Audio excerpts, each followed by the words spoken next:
नमस्कार, महारो राजस्थान में आप सभी का बहुत स्वागत है। मैं हूं आपके साथ माजिद अंसारी। चलिए बुलेटिन की शुरुआत करते हैं एक बड़ी खबर से। जी हां, बड़ी खबर श्रीगंगानगर से है, जहां पर आपको बता दें कि नशा मुक्ति केंद्र में युवक से मारपीट की गई है और घटना वाली रात ही युवक की मौत हो गई। युवक से मारपीट का वीडियो भी वायरल हो रहा है। नशा मुक्ति केंद्र संचालकों पर हत्या का आरोप लगा है। तस्वीरें आपकी टीवी स्क्रीन पर देख सकते हैं किस तरह से युवक के साथ मारपीट की गई। जी हां, मारपीट के बाद आपको बता दें कि इतनी बुरी तरह से इसके साथ बेरहमी की गई कि युवक की उसी रात मौत हो गई और यह वीडियो भी अब सोशल मीडिया पर वायरल हो रहा है। नशा मुक्ति केंद्र पर संचालकों पर हत्या का आरोप लगा है। यह तस्वीर नशा मुक्ति केंद्र में युवक से मारपीट का है। देख सकते हैं तस्वीरों में किस तरह से युवक के साथ मारपीट की जा रही है और आपको बता दें कि घटना वाली रात ही युवक की मौत हो गई और अब यह वीडियो वायरल हो रहा है। नशा मुक्ति केंद्र संचालकों पर हत्या का आरोप लगा है। तो श्रीगंगानगर से बड़ी खबर इस वक्त की। आपको बता दें कि नशा मुक्ति केंद्र में युवक से मारपीट की गई और घटना वाली रात ही युवक की मौत हो जाती है। युवक का वीडियो भी आप देख सकते हैं टीवी स्क्रीन पर। और उदयपुर में रंगे हाथ पकड़ा गया चोर कर रहा था बाइक चोरी की कोशिश। जी हां, काफी मशक्कत के बाद पकड़ा गया चोर। लोगों ने चोर को किया पुलिस के हवाले। तो चोरों का आतंक लगातार बना हुआ है। उदयपुर में रंगे हाथ एक चोर पकड़ा गया। जी हां, बाइक चोरी की कोशिश कर रहा था, तभी वह काफी मशक्कत के बाद चोर को पकड़ लिया गया और लोगों ने इस चोर को पुलिस के हवाले कर दिया। तस्वीरें भी आप देख सकते हैं जिस वक्त बाइक चोरी की कोशिश कर रहा था और चोर को पुलिस वालों ने पकड़ लिया है। लोगों ने पकड़ लिया और पुलिस वाले के हवाले कर दिया। तो उदयपुर की तस्वीर आप देख रहे हैं जहां पर बाइक चोरी की कोशिश की गई और लोगों ने उस चोर को पकड़ लिया। पकड़ने के बाद उसे पुलिस के हवाले कर दिया। चोरी की वो तस्वीर भी आप देख सकते हैं टीवी स्क्रीन पर किस तरह से चोर ने बाइक चोरी की। उसके बाद काफी मशक्कत के बाद लोगों ने चोर को भी पकड़ लिया और फिर उसे पुलिस के हवाले कर दिया।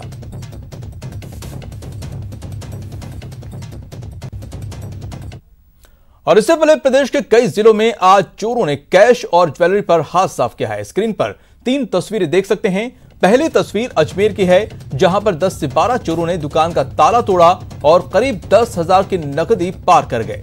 दूसरी तस्वीर प्रतापगढ़ की है, जहां हाउसिंग बोर्ड स्थित जैन मंदिर में देर रात को चोरों ने धावा बोल दिया और मंदिर में प्रतिमा के ऊपर लगे चांदी और छत्र और दानपत्र में रखी नकदी सहित कई कीमती सामानों पर हाथ साफ कर दिया। और आपको दिखाते हैं तीसरी तस्वीर जो है जैसलमेर के पोखरण की है, जहां पर साईं बाबा मंदिर के पास एक मकान से चोर 25 तोला सोना और नकदी पार कर फरार हो जाते हैं। तो ये 3 तस्वीरें चोरों के आतंक की। शहर शहर चोरों का आतंक देखने को मिल रहा है। और टोंक के बनास नदी में डूबने से 2 लड़कों की मौत हो गई है। जी हां, घटना गहलोत घाट की है, जहां अपने परिवार के साथ नदी में नहाने गए 3 बालकों में से 2 की गहरे पानी में डूबने से मौत हो गई, जबकि एक को समय रहते बचा लिया गया। हादसे की सूचना मिलते ही नगर परिषद सभापति अली अहमद मौके पर पहुंचे और सदर थाना पुलिस को घटना की सूचना दी। पुलिस और एसडीआरएफ की टीम मौके पर पहुंचे और करीब 1.5 घंटे के सर्च ऑपरेशन के बाद दोनों शव को बरामद किया गया। मुझे अभी आधे घंटे पहले पता चला कि यहाँ पे कुछ बच्चे बहीर कलंदर बस्ती में से नहाने आए थे।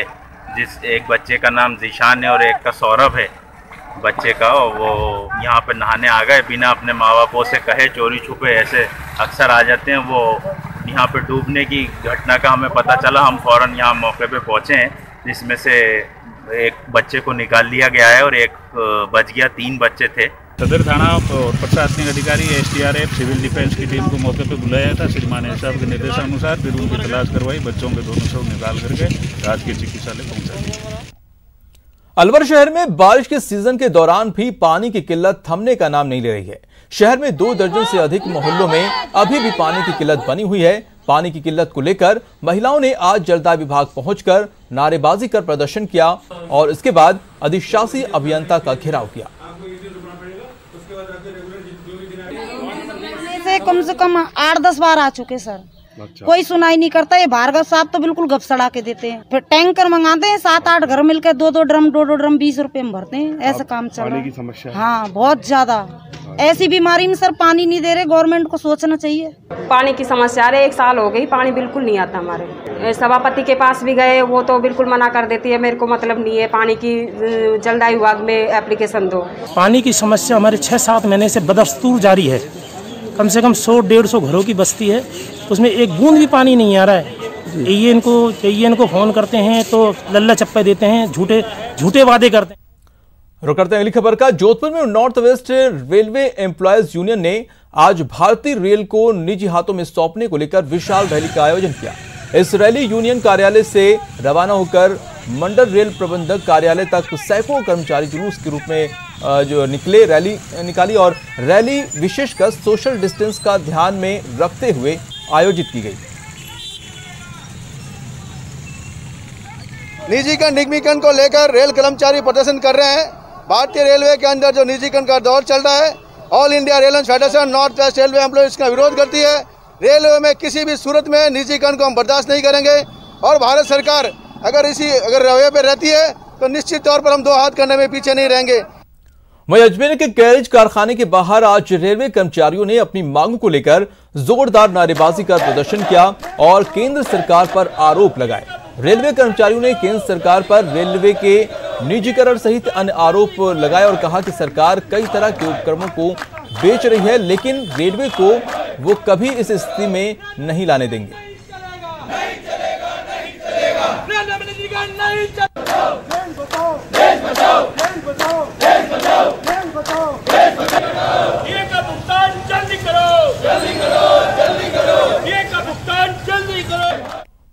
कोटा रेलवे जंक्शन पर आरपीएफ ने गोल्डन टेम्पल मेल में एक यात्री के पास से करीब 1 दर्जन बिल्लियों को बरामद किया है। बताया जा रहा है कि यात्री बिल्लियों को मुंबई से अमृतसर ले जा रहा था। इसी बीच तलाशी लेने पर उसके पास से 1 दर्जन बिल्लियां मिली हैं। फिलहाल रेलवे पुलिस यात्री से इन बिल्लियों के बारे में पूछताछ कर रही है।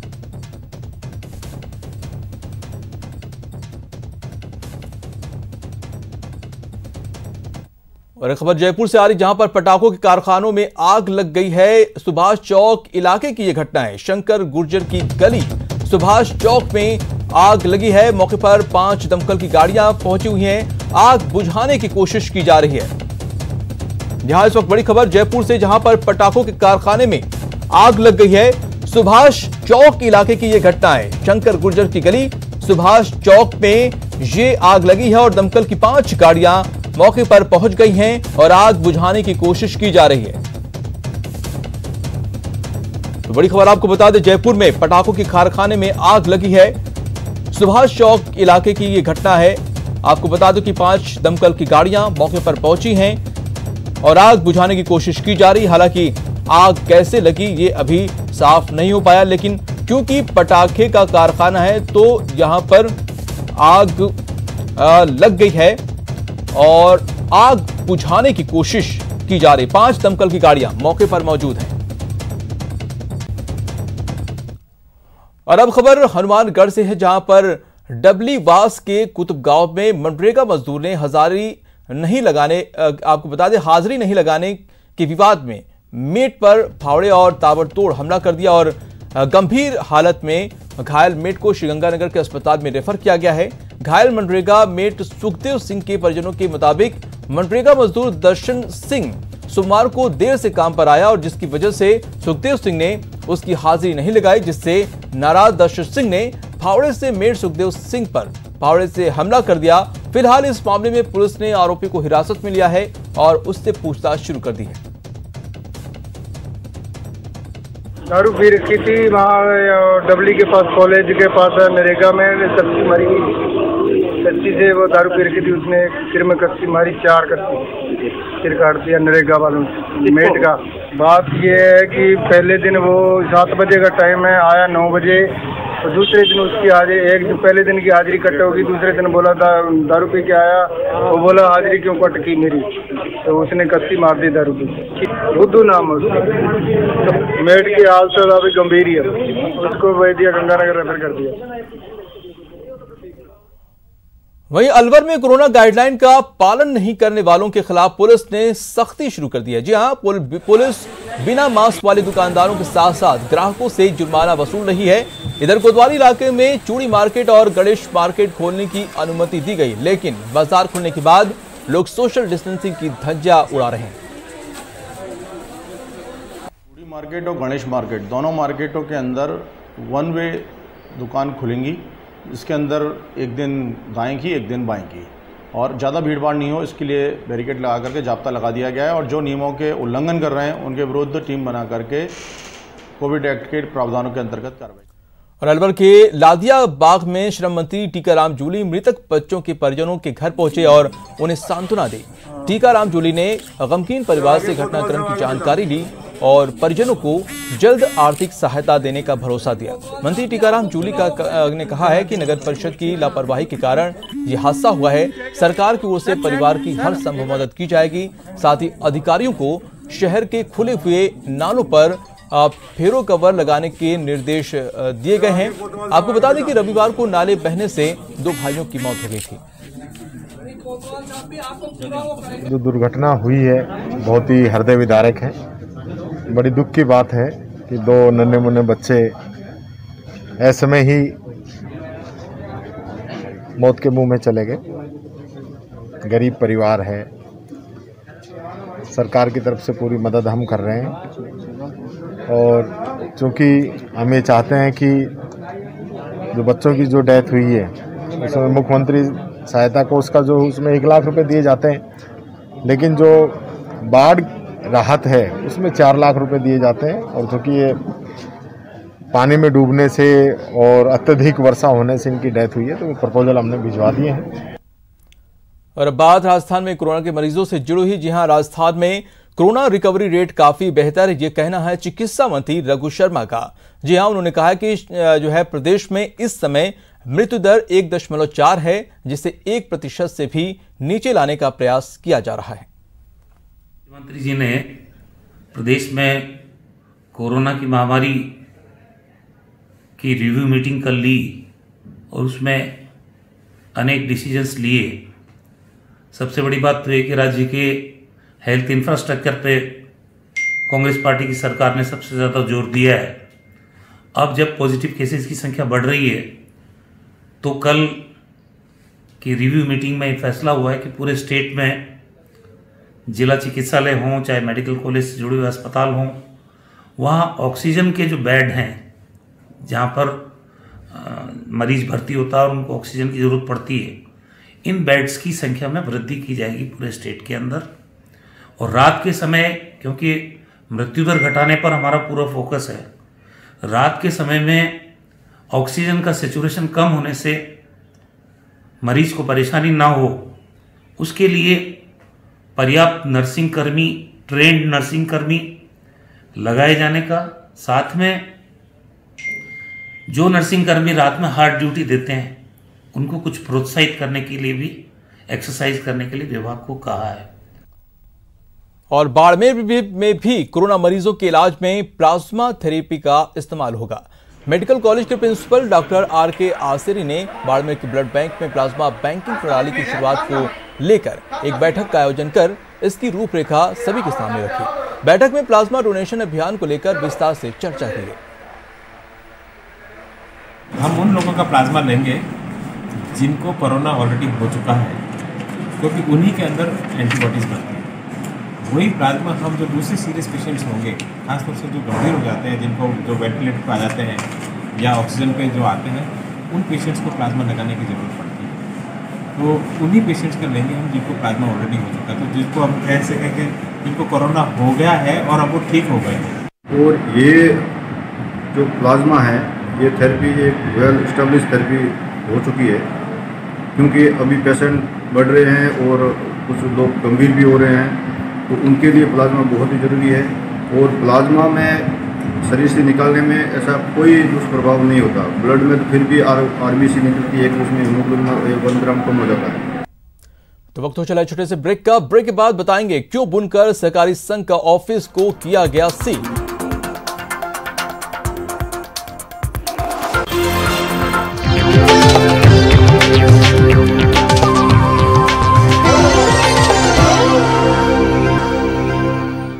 ब्रेक के बाद आपका स्वागत है। बाड़मेर में राजस्थान राज्य बुनकर सहकारी संघ के ऑफिस को किराया नहीं देने पर जिला परिषद ने सील कर दिया है।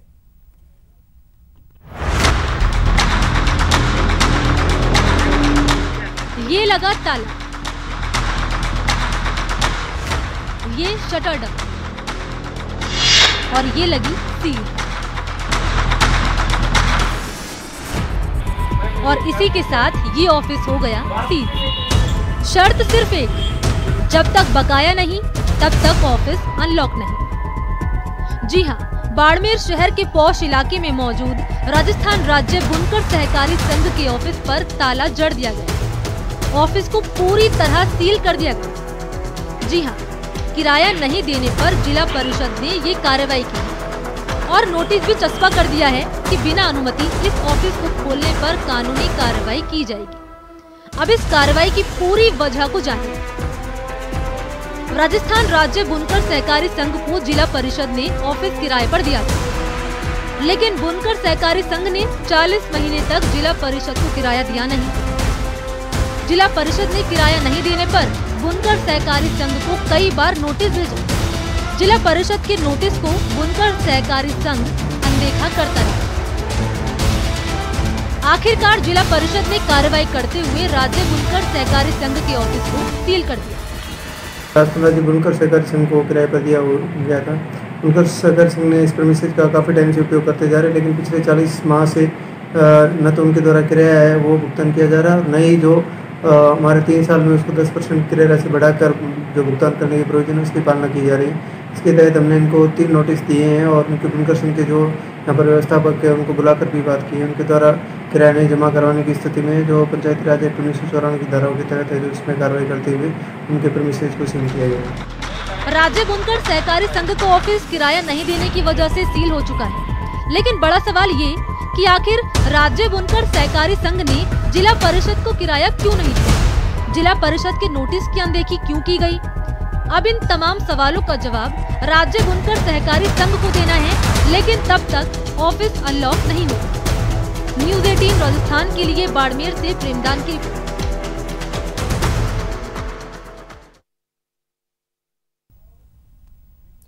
और एक अहम जानकारी दे दें कि आपको कृषि सहकारिता की रिव्यू मीटिंग में के समय में बदलाव किया गया है। ये मीटिंग 4 बजे होने वाली थी, लेकिन इसमें बदलाव करके अब ये मीटिंग 5 बजे शुरू होगी। जी हां, ये बैठक सीएम अशोक गहलोत की अगुवाई में होगी। सियामार में ये बैठक होगी शाम 5 बजे। जो 4 बजे बैठक होने वाली थी उसके टाइमिंग में बदलाव किया गया है। कृषि सहकारिता की रिव्यू मीटिंग थी जो अब शाम 5 बजे होगी। सीएम अशोक गहलोत की अगुवाई में सियामार में ये अहम बैठक होगी।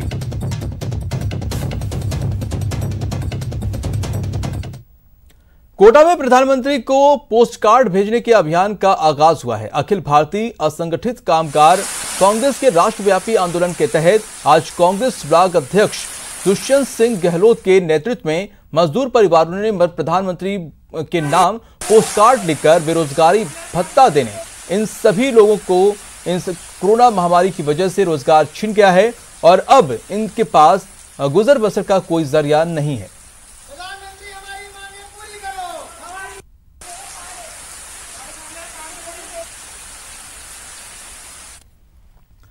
चौदह अगस्त को जयपुर में हुई भारी बारिश ने अल्बर्ट हॉल म्यूजियम में रखी हजारों साल पुरानी और महत्वपूर्ण वस्तुओं को नुकसान पहुंचाया है।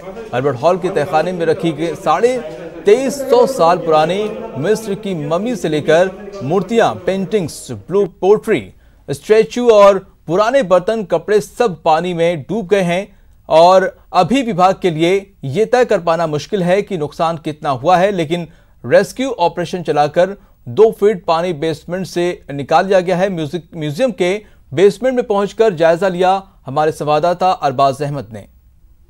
जयपुर में हुई तेज बरसात के साइड इफेक्ट सामने आना अभी जारी है। अल्बर्ट हॉल जो कि विश्व विख्यात म्यूजियम है, इसमें बारिश ने काफ़ी तबाही मचाई। बड़ी मुश्किल से यहाँ पर तमाम चीज़ों को बचाया जा रहा है, निकाला जा रहा है। सर कितना आप देख रहे हैं सामान पूरा तरह से बारिश में और अंदर तक जो है उसमें पानी पहुँच गया और अभी तक आप लोग निकाल रहे हैं, कितना सामान रिकवर किया जा चुका है और क्या क्या डैमेज हुआ है?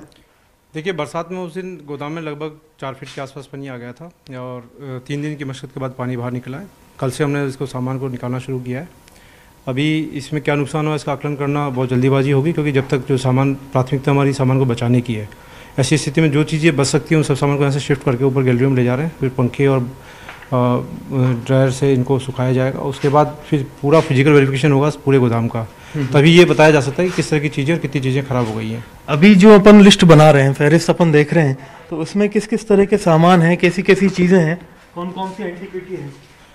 देखिए, इसमें गोदाम में जो चीज़ें हैं वो 19वीं सेंचुरी की ज़्यादातर चीज़ें हैं। जब ये म्यूजियम बना था उस वक्त के रिकॉर्ड में जो TH हेनले ने लिया था वो चीज़ें ज़्यादातर इस गोदाम में हैं। पोल्ट्री है, मेटल ऑब्जेक्ट हैं, पेंटिंग्स हैं, आर्मरी है। लेकिन हमारा प्रयास ये रहा था शुरू से कि इसमें जो A कैटेगरी की चीज़ें हैं उनको हम थोड़ी हाइट पे रखा था, क्योंकि गोदाम चूँकि बेसमेंट में तो पानी का आने का अंदेशा कभी भी हो सकता है। और उसके अलावा जो पेंटिंग्स लघु चित्र हैं वो भी सब हमने हाइट पर रखे हुए हैं, तो वो भी सेफ़ है। लेकिन ये कुछ सामान जो पहले 1981 की बाढ़ में भी भीग गया था और ये C कैटेगरी का सामान है वो काफ़ी हद तक ज़मीन पे रखा हुआ था। भारी है और स्पेस कम होने के कारण ये सामान ज़मीन पे रखा हुआ था, यही सामान अभी डूबा है। तो जो राजधानी का ये सबसे बड़ा और सबसे पुराना वो है, ऐसे में जो डैमेज के लिए आप लोगों ने एक्सपर्ट्स की एक टीम को भी कॉल किया है अर्जेंट बेसिस पे कि भाई वो आएँ और चीज़ों का असेसमेंट करके किस चीज़ को किस प्राथमिकता पर बचाया जा सकता है, तय किया जाए। देखिए, ये ठीक बात है कि एक्सपर्ट में हम लोग तो हैं ही, साथ में हमारे केमिकल ब्रांच के लोग भी हमारे साथ जुड़े हुए काम कर रहे हैं। और फिर वही बात आती है कि सबसे पहले जो चीज़ डूबी हुई है या बिल्कुल गीली है उसको निकालने के बाद ही, उसको देखकर ही, उसका एग्जामिन करके ही पता लगा सकते हैं कि ये चीज़ बच सकती है या बिल्कुल ख़त्म है, या ये रिस्टोर हो सकती है, रिकवर हो सकती है, इसका संरक्षण हो सकता है अथवा नहीं। कैमरा पर्सन दिलीप चेची के साथ में अरबाज अहमद, न्यूज़ 18 के लिए जयपुर से। करिए योग, रहिए निरोग, ये आपने सुना होगा, लेकिन उदयपुर में योग के इसी फलसफे पर अमल किया जा रहा है। यहाँ निगम के पार्षदों में इम्यूनिटी बढ़ाने के लिए योग का सहारा लिया जा रहा है। कोरोना से बचाव करना है तो अपनी इम्यूनिटी मजबूत रखनी है, ये सबको पता है, इसलिए सब योग और अन्य जरिए खुद को मजबूत कर रहे हैं।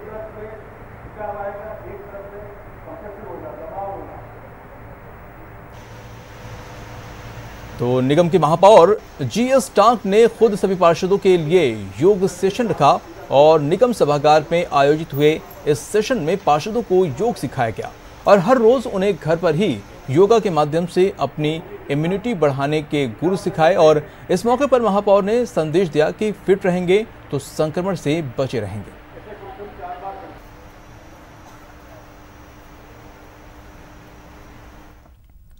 अलवर के बाल विहार स्कूल में रक्तदान शिविर का आयोजन किया गया और सबराहू अर्जुन कल्याण समिति और अखिल भारतीय जायसवाल सर्ववर्गीय युवा महासभा ने इस शिविर का आयोजन किया। श्रीमती टीकाराम जूली ने फीता काटकर शिविर का उद्घाटन किया और टीकाराम जूली ने कोरोना काल में लोगों की मदद के लिए समिति के कार्यों की सराहना भी की।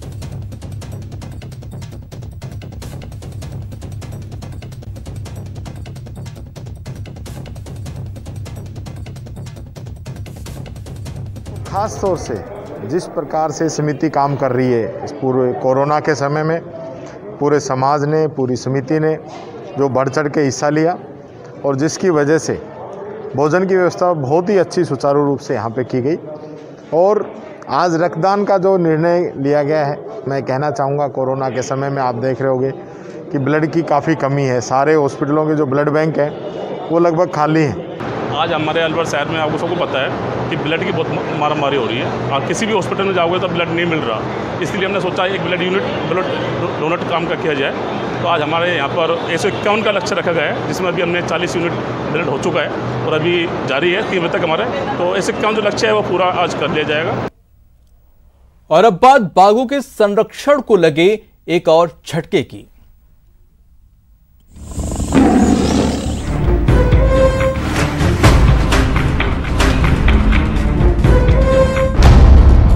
पहले मां अब शावक।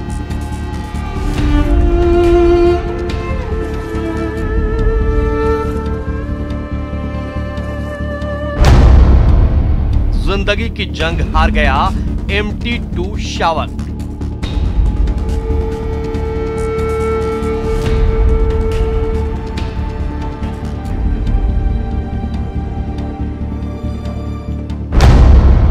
वन्य जीव प्रेमियों में आक्रोश।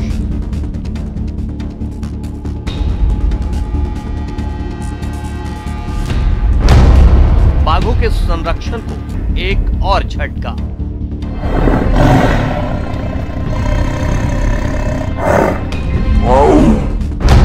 क्या मौत महज संयोग है?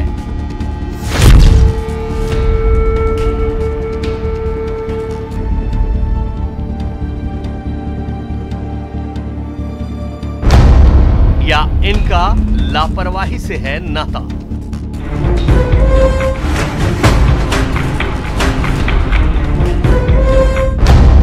आखिर कितनी मौतों के बाद जगेंगे जिम्मेदार?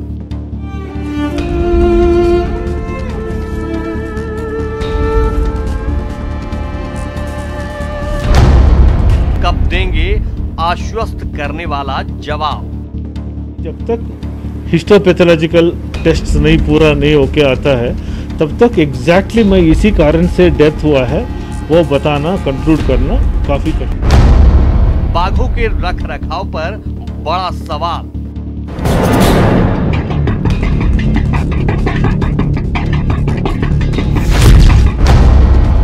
ऐसे कैसे बढ़ेगा बाघों का कुनबा?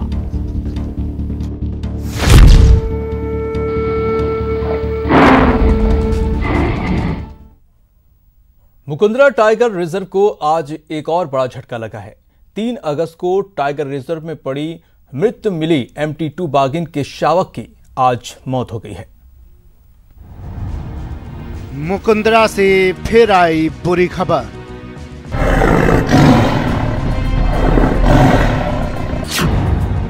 पहले मां चली गई, अब शावक की मौत।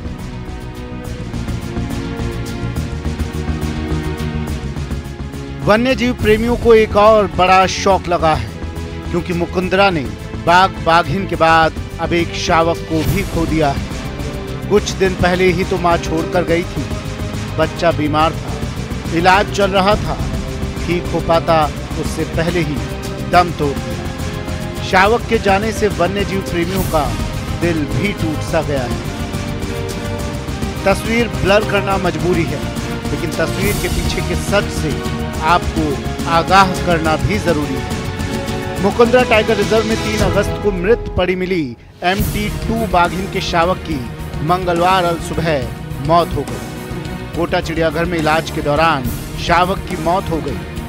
आपको बताते चलें, इससे पहले मुकुंदरा हिल्स टाइगर रिजर्व से आई बाघिन की मौत की खबर ने वन्यजीव प्रेमियों को आक्रोश से भर दिया था। बाघिन का एक शावक बीमार मिला था, जबकि दूसरा अब तक लापता है।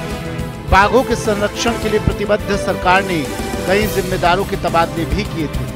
उम्मीद जगी थी कि इन तबादलों के बाद बाघिन की मौत की वजह पता चल जाएगी, अप्रिय खबरों पर लगाम लग जाएगी, पर बाघिन की मौत अब तक पहेली बनी हुई है।